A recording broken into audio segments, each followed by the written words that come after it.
Welcome friends on my YouTube channel geography classes. Friends, आज का जो हमारा लेसन है वो है भारत में जो कृषि से जुड़ी विभिन्न क्रांतियां हैं वो ठीक है।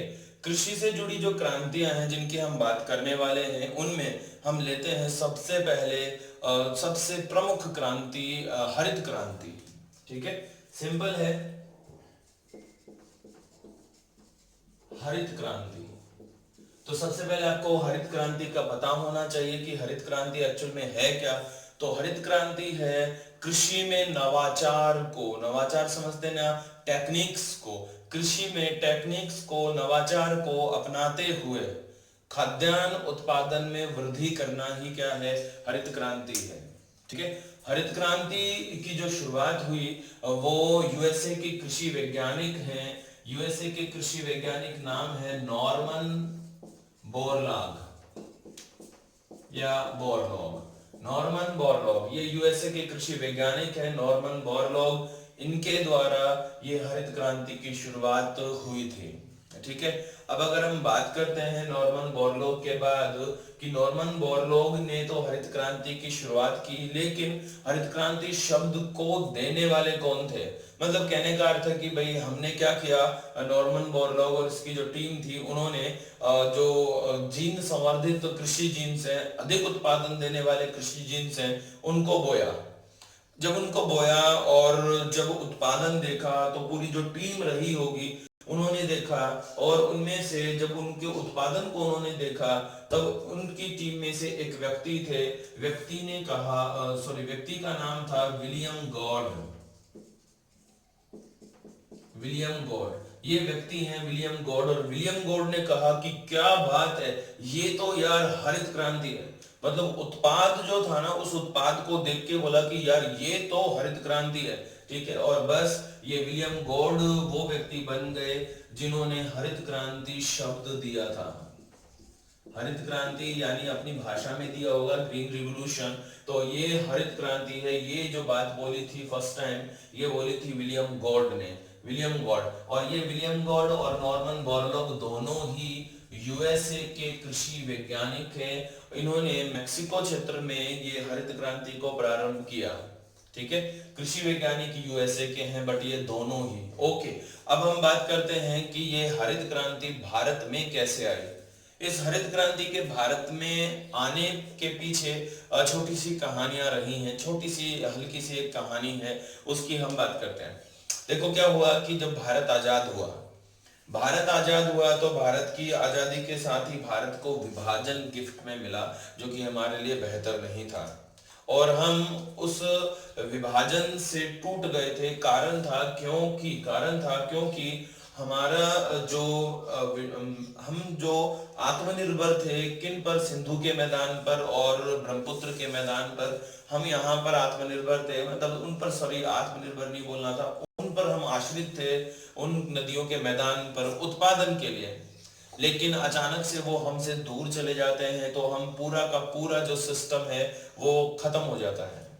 और जब सिस्टम खत्म हो गया तो अचानक से भारत की बड़ी जनसंख्या के लिए खाद्यान्न उत्पादन संभव नहीं हो पाया। तब नेहरू जी ने क्या किया कि तत्काल खाद्यान्न आपूर्ति को बहाल करने के लिए, देश की गरीब जनसंख्या का पेट भरने के लिए यूएसए से अनाज खरीदा। ठीक है, यूएसए से अनाज खरीदा और यूएसए उस समय गेहूं का उत्पादन करने में अग्रणी देशों में से था, तो यूएसए से गेहूं खरीदा। ठीक है, इसका कुछ जो फेसबुक पर पीएचडी करने वाले जो स्टूडेंट्स हैं वो ये कहते हैं कि भाई यूएसए से, मगर नेहरू ने यूएसए से अनाज खरीदा और यूएसए पीएम मोदी के शासनकाल में हमसे हाइड्रोक्सी क्लोरोक्विन खरीदता है। दोनों एक अलग स्थितियां हैं। हमने गेहूं क्यों खरीदा, ठीक है भाई, कोई भी पीएम रहे, मैं ऐसा नहीं कह रहा हूं कि नेहरू का पक्ष है, बट कोई भी पीएम हो, ठीक है, वो पीएम जिस देश का है वो उस देश के साथ कभी भी गलत नहीं करेगा, ये मेरा मानना है। ठीक है, बाकी सबका अपना अपना नजरिया होता है। तो उस समय जो पीएम नेहरू थे उन्होंने देश की भूखमरी और गरीबी को देखते हुए तत्काल से गेहूं खरीदना मतलब अनाज खरीदना, उस समय गेहूं बोता था तो गेहूं खरीदना मुनासिब समझा।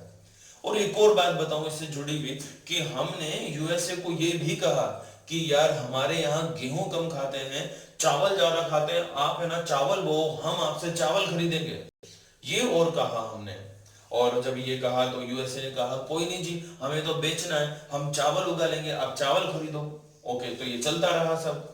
अब कंटिन्यू जब चलता रहा काफी लंबे समय तक हम गेहूं परचेज, मतलब चावल परचेज करते रहे, सिस्टम चलता रहा।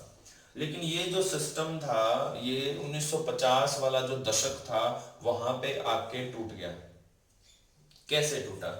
देखो, कोई अपने यूएसए में कोई बैठक थी, जो इंटरनेशनल कॉन्फ्रेंस था कोई, ठीक है, मुझे नाम याद नहीं आ रहा। उस समय सभी राष्ट्राध्यक्ष मौजूद थे। उस समय हमारी जो दोस्ती थी यूएसए से, सिर्फ व्यापारिक संबंधों पर ही थी। आज भी हम यूएसए से व्यापारिक संबंधी हैं हमारे, यूएसए किसी का भी दोस्त नहीं है, ठीक है। उस समय हमारे जो अच्छे दोस्त थे उनमें रूस है, जर्मनी है, फ्रांस है, जापान है, ठीक है, इटली है। इसके अलावा हमारे बहुत अच्छे दोस्त रहे हैं अरब खाड़ी देश, सऊदी अरेबिया है, ठीक है, दुबई है। सऊदी अरेबिया और दुबई ने हमारी मदद की है कोरोना में, हमें वो जो राहत जो है ना, पीपीई किट वगैरह और जो भी मेडिकल चीजें प्रोवाइड करवाई हैं, ये सब हमारे बहुत अच्छे दोस्त है। ईरान है, इराक है, ये बहुत अच्छे दोस्त हमारे रहे हैं, ठीक है। तब यूएसए ने ना, नेहरू जी भी उस समय उस इंटरनेशनल कॉन्फ्रेंस में मौजूद थे। वो नेहरू जी पे टॉन्ट मारते हैं कि एक बात बताओ नेहरू जी, कि आप है ना दोस्ती तो उनसे रखते हो और चावल यार आप हमारे से खरीदते हो, ये तो गलत बात है। आप है ना चावल भी उनसे खरीद लिया करो, हमारे पास क्यों आ जाते हो? ये बात उन्होंने नेहरू जी को कही। तो नेहरू जी को ये बात लग गई, ये बात नेहरू जी को लग गई, और ये बात वो लगा के, ऐसे लगते ना हाय, तो वो ये बात लगा के यहाँ पर वापस भारत आ गए। और उन्होंने तत्काल से कृषि वैज्ञानिकों की बैठक बुलाई। उस समय उस समय हमारी किस्मत बहुत अच्छी रही कि हमारे पास कृषि वैज्ञानिकों में थे एम एस स्वामीनाथन। स्वामीनाथन, ये हमारे कृषि वैज्ञानिक हमारे पास थे। तो इनकी तुरंत बैठक बुलाते हैं और किसान अध्यक्षों की बैठकें बुलाते हैं, और सीधा नेहरू जी एक बात पूछते हैं कि यदि आप उत्पादन करने में सक्षम हैं, बस ये क्वेश्चन था, आप यदि उत्पादन करने में सक्षम हैं तो आप मुझे बताएं, रिप्लाई आपको हाँ या ना में करना है। नेहरू जी ने ये साफ साफ कहा, ठीक है। तब जो हमारे जो कृषि वैज्ञानिक थे उन्होंने कहा कि हाँ, हम उत्पादन करने में सक्षम हैं, हमें एक प्लानिंग करनी होगी, एक स्ट्रेटजी बनानी होगी, उसके अकॉर्डिंग हम जब उत्पादन करेंगे, बोएंगे, तब हम अच्छे से उत्पादन कर पाएंगे। ओके, तब उन्होंने तत्काल एक फैसला लिया, यूएसए से अनाज उत्पादन जो यूएसए से खरीदना था वो बंद किया, और मेक्सिको से तो उन्होंने खरीदे मैक्सिकन कृषि जींस, मैक्सिकन कृषि जींस, ठीक है, ये खरीदे। और उसमें मैक्सिकन में कृषि जींस किसका था? गेहूं का। और हमने फिलीपींस से हमने क्या खरीदे? चावल खरीदे। फिलीपींस से हमने चावल खरीदे। और 1966-67 में, ठीक है, सभी व्यक्तियों के प्रयासों से, चाहे वो नेहरू जी रहे हैं, इंदिरा गांधी, लाल बहादुर शास्त्री, और हमारे कृषि वैज्ञानिक विशेषकर एम एस स्वामीनाथन, उन सब के प्रयासों से भारत में हरित क्रांति का आगमन हुआ 1966-67 में। और हम एम एस स्वामीनाथन को कहते हैं, एम एस स्वामीनाथन को हम क्या कहते हैं? एम एस स्वामीनाथन को हम कहते हैं भारत में हरित क्रांति का जनक, ठीक है। अब हरित क्रांति की शुरुआत किन राज्यों से हुई? तो हरित क्रांति की शुरुआत हुई भारत में विशेषकर दो राज्य, पंजाब और हरियाणा। अब पंजाब और हरियाणा को क्यों चुना गया हरित क्रांति के लिए? तो पंजाब और हरियाणा को चुने जाने का उद्देश्य बस इतना था कि पंजाब और हरियाणा क्या थे? कंटिन्यू वर्ष भर जल प्राप्त करने वाले राज्य थे, क्योंकि यहाँ पे नहरी सिस्टम डेवलप हो गया था, यहाँ पे नहरी सिस्टम डेवलप हो गया था। और इस वजह से हम यहाँ पर हमने पंजाब और हरियाणा में हमने क्या किया? हरित क्रांति की शुरुआत की, ठीक है। जब हम बात कर रहे हैं पंजाब और हरियाणा में हरित क्रांति की शुरुआत के साथ, तो सीधा हम आते हैं इस क्रांति का जो उद्देश्य हमने रखा, तो इस हरित क्रांति का जो उद्देश्य हमने भारत में रखा वो था खाद्यान्न आत्मनिर्भरता। हमें इतना अनाज उत्पादन करना था, इतना अनाज उत्पादन करना था कि हम अपने आप में खाद्यान्न आत्मनिर्भर हो जाएं, कि हमें किसी और से किसी भी तरह की चीज खरीदने की आवश्यकता नहीं होनी चाहिए। अभी हाल ही में मोदी जी ने भी कहा है कि आत्मनिर्भर बनिए, ठीक है। तो आपको आत्मनिर्भर बनना है। कोरोना जैसी पैंडेमिक के समय आत्मनिर्भरता ही हमें इस प्रकार की बीमारी से मुक्ति दिलाएगी, ठीक है। तो अब पंजाब और हरियाणा क्या है, हरित क्रांति की शुरुआत हो गई, ठीक है। जब पंजाब और हरियाणा में शुरुआत हो गई, और शुरुआत कभी 1966-67 में इसकी शुरुआत हुई, ठीक है। जब हम बात कर रहे हैं हरित क्रांति की, तो हरित क्रांति का एक नारा भी रहा। हरित क्रांति का जो नारा दिया, हरित क्रांति का नारा था अधिक अन्न उपजाओ, अधिक अन्न उपजाओ, अधिक अन्न उपजाओ, ये हरित क्रांति का नारा रहा, ठीक है। अब अधिक अन्न उपजाओ ये नारा रहा, और हमने 1983-84 में हरित क्रांति का दूसरा चरण शुरू किया, ठीक है। 1983-84 में हरित क्रांति का दूसरा चरण शुरू किया, और इसमें पंजाब हरियाणा के साथ हमने पश्चिमी उत्तर प्रदेश को भी सम्मिलित कर लिया। पश्चिमी उत्तर प्रदेश को सम्मिलित करने के बाद हमने जो दूसरे चरण में फसल अपनाई वो चावल को अपनाया, ठीक है। चावल को मैक्सिको से हमने गेहूं खरीदे थे, बीज खरीदे थे एक्चुअल में, फिलीपींस से हमने चावल के बीज खरीदे, और हरित क्रांति को 1983-84 में प्रारंभ कर दिया था, ठीक है। ये विशेष बात हो गई हरित क्रांति पर और उससे संबंधित फसलों पर, ठीक है। अब हरित क्रांति की अगर वर्तमान में बात करें, तो हरित क्रांति पूरे उत्तर के विशाल मैदान में अपनाई हुई है। राजस्थान में कहा, तो राजस्थान में गंगानगर हनुमानगढ़ में हरित क्रांति को अपनाया गया है, ठीक है। हरित क्रांति की जो समस्याएं भी हैं कुछ, है ना, हरित क्रांति जो है ऐसा होता है कि कोई भी वस्तु, कोई भी चीज हम लेकर आते हैं, कोई भी प्लानिंग हम लेकर आते हैं, तो उसके दो पहलू होते हैं, एक नेगेटिव और एक पॉजिटिव। पॉजिटिव पहलू मैं आपको बता देता हूँ कि हरित क्रांति का वर्तमान में महत्व क्या है। हरित क्रांति का महत्व ये रहा कि आज हम खाद्यान्न आत्मनिर्भर देश हैं, आज हम खाद्यान्न आत्मनिर्भर देश हैं, ठीक है। पूरे विश्व में चीन के बाद सबसे ज्यादा गेहूं, चावल, यहाँ तक कि समस्त खाद्यान्नों का उत्पादन भी हम ही सबसे ज्यादा करते हैं, ठीक है। तो वर्तमान में हम एक खाद्यान्न आत्मनिर्भर देश है, लेकिन इस पॉजिटिविटी के साथ एक नेगेटिव चीज भी हमें साथ ही में मिल गई। अब वो नेगेटिव चीज हमें जो साथ में मिली वो ये थी कि जो गेहूं की फसलें या जो भी हम इस कृषि जिन्सों को हम जब अपनाते हैं, तो ये कृषि जिन्स थोड़े अलग हैं। इनका जो उत्पादन काल है वो लघु है, इनको बड़ी मात्रा में जल चाहिए, ठीक है, बड़ी मात्रा में खाना चाहिए। बड़ी मात्रा में जब इन कृषि जिन्सों को खाना चाहिएगा, तो हम इन्हें अधिक मात्रा में फर्टिलाइजर देंगे, ठीक है, रासायनिक उर्वरक इन्हें चाहिए। दूसरी बात, जब रासायनिक उर्वरक हम इन्हें अधिक मात्रा में देंगे, तो इन्हें अधिक मात्रा में जल भी चाहिए। अधिक खाना और अधिक पानी जब मिलेगा, तो ये पौधे क्या होते हैं, शीघ्र वृद्धि करते हैं।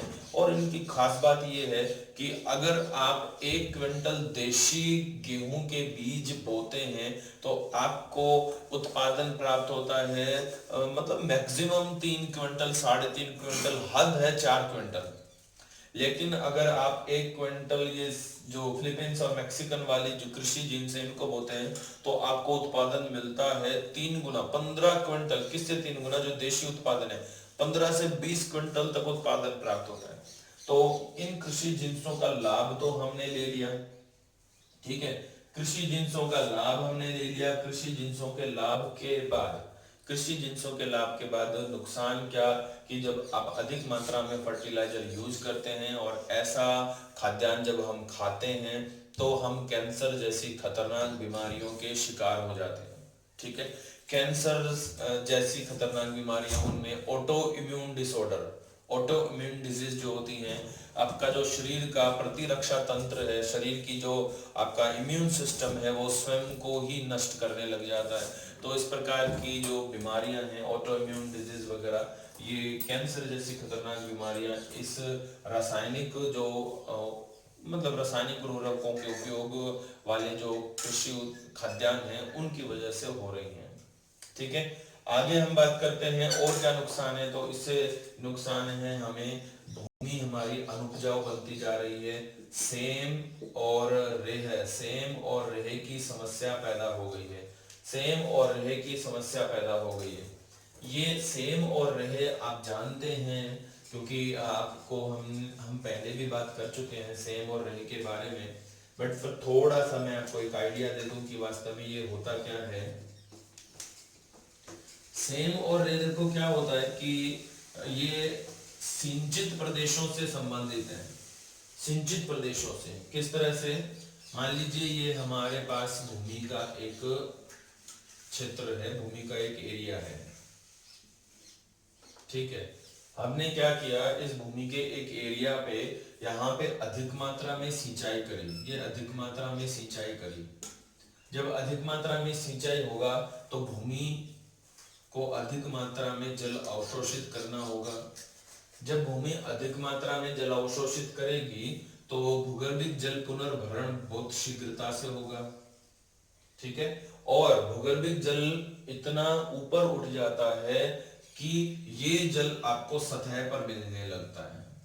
ये जल आपको कहाँ मिल जाता है, सतह पर। और इस स्थिति में यानी सतह पर मिलने की वजह से हम क्या, ये चीजें, ये जो जल है ये जल सतह पर आ जाएगा और भूमि क्या हो जाएगी, जल प्लावित हो जाएगी। भूमि हो जाएगी यहाँ पे जल प्लावित, जल में डूबी हुई, ठीक है ना। तो बस इसी वजह से क्या हो जाता है, इसी वजह से हमारी जो जमीन है वो नम हो जाती है, जलमग्न हो जाती है। इसी को हम सेम कहते हैं, या हम इसे कहते हैं वाटर लॉगिंग। ये सेम कहलाता है या वाटर लॉगिंग कहलाता है, ठीक है। ये आपको ध्यान में रखना है। चलो जी, ये तो हो गया सेम। अब रेह क्या होता है, रेह ये भी इसी के साथ की प्रक्रिया है, सिंचित प्रदेशों में ही होती है। रेह में क्या होता है, जब ये जल ऊपर आ रहा होता है, देखो ध्यान से, ये जल ऊपर आ रहा है ना। जब ये जल ऊपर आ रहा है तो इस ऊपर उठते जल के साथ, ऊपर उठते जल के साथ जो भूगर्भिक लवण होता है, यहाँ पे जो भूगर्भिक लवण है, लवण, ये जल में घुलकर, भूगर्भिक लवण जल में घुलकर सतह पर आ जाते हैं, सतह पर आ जाते हैं। और इनके सतह पर आ जाने की वजह से एक सफेद नमक की परत जम जाती है, सफेद नमक की परत। इसी सफेद नमक की परत को हम रेह, कल्लर, चोपेन, रेह, कल्लर, चोपेन, धूसर, ऊसर, बंजर आदि नाम देते हैं, ठीक है। तो ये होती है सेम और रेह की समस्या। पंजाब हरियाणा विशेषकर पंजाब और हमारे राजस्थान में गंगानगर, हनुमानगढ़ और बीकानेर सेम और रेह की समस्या से ग्रसित हैं, सेम और रेह की समस्या से ग्रसित हैं। और साथ ही पंजाब है, पंजाब ऐसा राज्य है भारत का जहाँ पे कैंसर पेशेंट इन रासायनिक उर्वरकों की वजह से खूब बढ़ गए हैं। ओके फ्रेंड्स, तो ये तो हो गई हमारी हरित क्रांति, काफी लंबी चौड़ी हो गई हमारी हरित क्रांति। हरित क्रांति के बाद हमारे पास जो अन्य क्रांतियां हैं, अन्य जो क्रांतियां हैं हम उनकी बात करते हैं, ठीक है। अन्य क्रांतियों में हम जो लघु क्रांतियां हैं हमारी उनको लेके चलते हैं, फिर हम लास्ट में बड़ी क्रांति श्वेत क्रांति की अलग से बात करेंगे।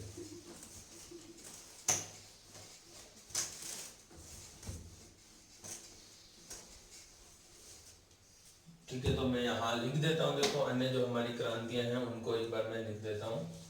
वीडियो को मैं पॉज कर देता हूँ, फिर आप कंटिन्यू मेरे साथ हो जाना।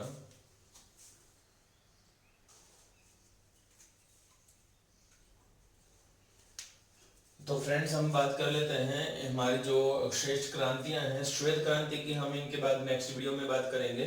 तो लाल क्रांति, इनमें से जो लाल क्रांति है, लाल क्रांति का संबंध है मांस से।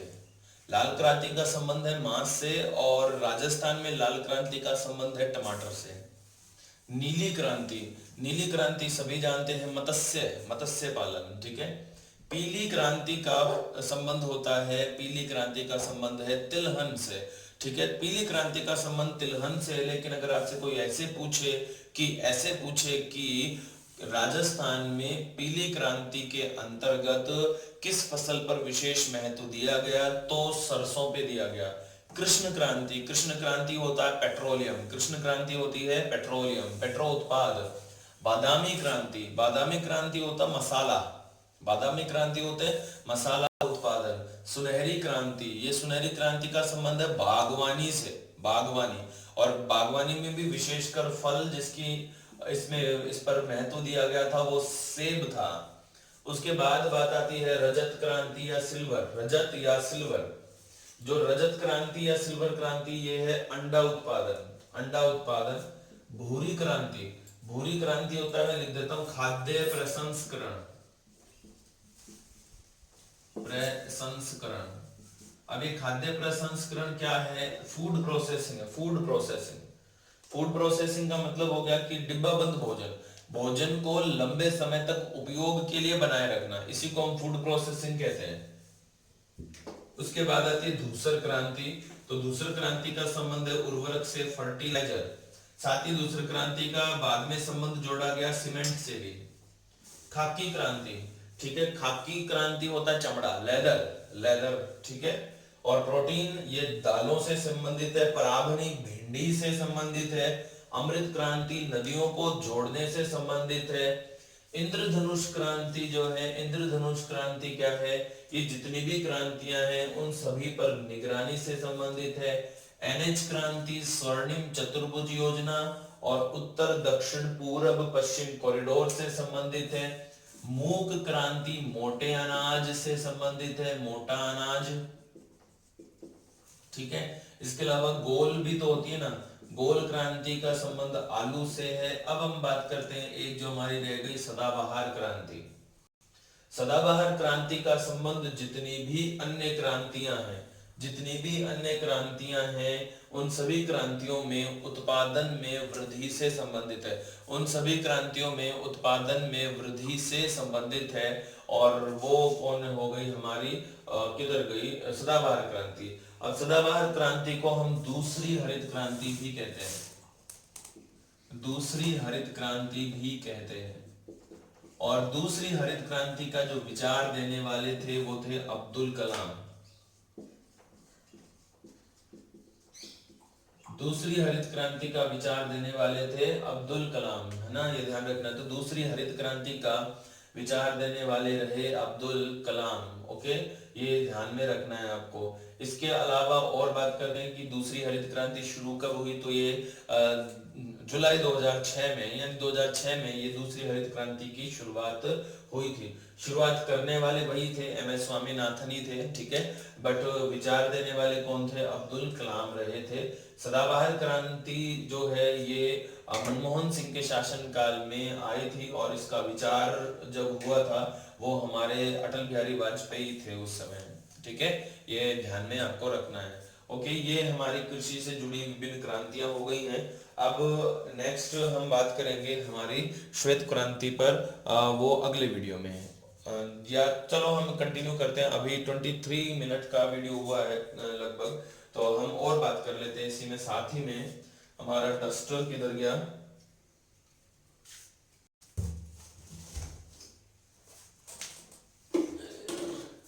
हम चलो श्वेत क्रांति को शुरू कर ही लेते हैं, वो ज्यादा टाइम नहीं हुआ है। तो श्वेत क्रांति का संबंध किससे है, श्वेत क्रांति का संबंध है दुग्ध उत्पादन से, दुग्ध उत्पादन में वृद्धि से। श्वेत क्रांति का संबंध है दुग्ध उत्पादन में वृद्धि से। और श्वेत क्रांति के जनक कौन रहे हैं, वर्गीज कुरियन, वर्गीज कुरियन श्वेत क्रांति के जनक है वर्गीज कुरियन। वर्गीज कुरियन ने कहां से श्वेत क्रांति को प्रारंभ किया, गुजरात के आणंद से, गुजरात के आणंद से, गुजरात के आणंद से श्वेत क्रांति प्रारंभ की। और कब, 1970 में, 1970 में इस श्वेत क्रांति को प्रारंभ किया, ये आपको ध्यान रखना ही रखना है। इसके अलावा और अगर हम बात करते हैं हरित क्रांति के श्वेत क्रांति के संदर्भ में ही, तो इन्होंने वर्गीज कुरियन ने एक संस्था बनाई गुजरात में। संस्था का नाम था Gujarat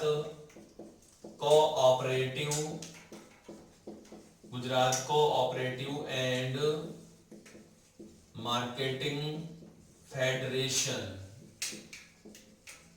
Gujarat cooperative and marketing federation, ये एक संस्था बनाई इन्होंने, है ना। और इस संस्था की स्थापना के साथ ही इन्होंने सहकारी क्षेत्र में दुग्ध उत्पादन की शुरुआत कर दी और एक प्लांट स्थापित किया।